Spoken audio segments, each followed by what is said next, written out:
This is Jim Williams with the Hurricane City Tropical Update for October 12th, 6 p.m. Here's a close-up visible floater loop from NOAA of Hurricane Paula moving north-northwest, and the system is now beginning to approach Cozumel and Cancun, Mexico. Our current feature is Cozumel, Mexico, which is this little island off the coast of the Yucatan Peninsula. This is going to come pretty close to there and then begin to hang a right-hand turn and head towards Cuba as a weakening hurricane.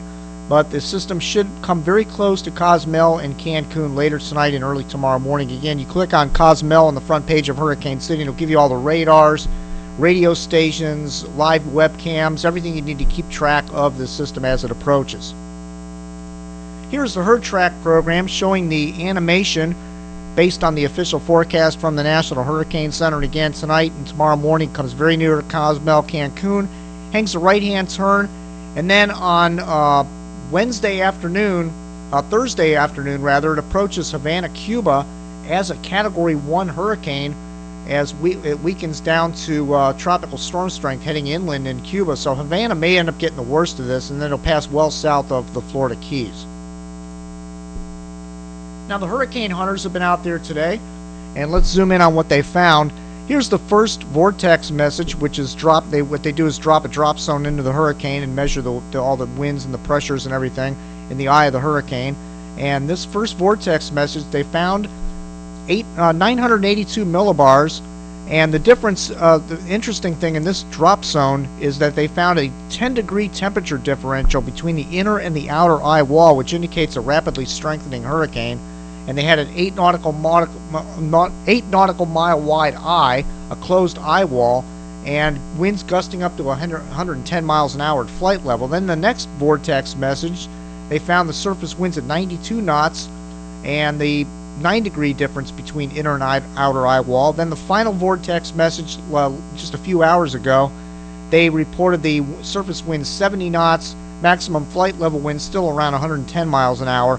But the big difference is the outer and inner eye wall temperatures is only about a 5-degree separation, so this is definitely a weakening system at this hour, and it may have topped off at Category 2 status.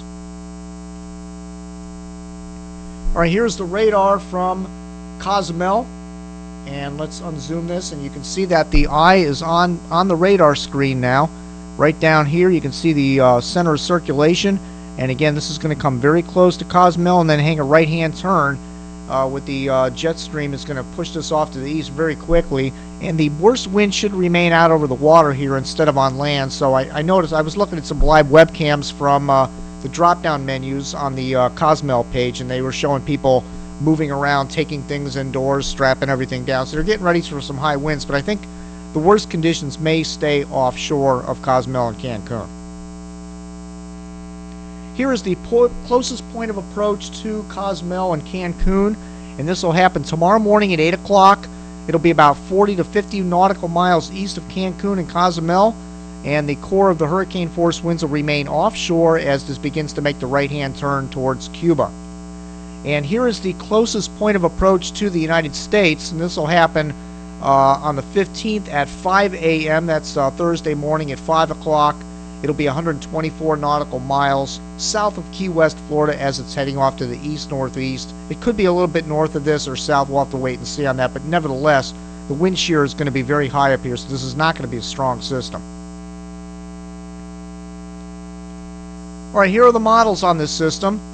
The consensus is generally east-northeast from here on out, and the GFS model and the BAM model and the UK Met pretty much take it east in the Northwest Caribbean over Cuba. The outliers are the GFDL model in the Florida Straits, the NOGAPS, and the LBAR model taking it over South Florida. Now I did run 63 different model runs at tropicalatlantic.com, and of course that's excluding the extrapolated in the official forecast and everything. 63 models, 42.8 of them, 42.8% keep it down in the Caribbean Sea or over Cuba, somewhere inside this circle.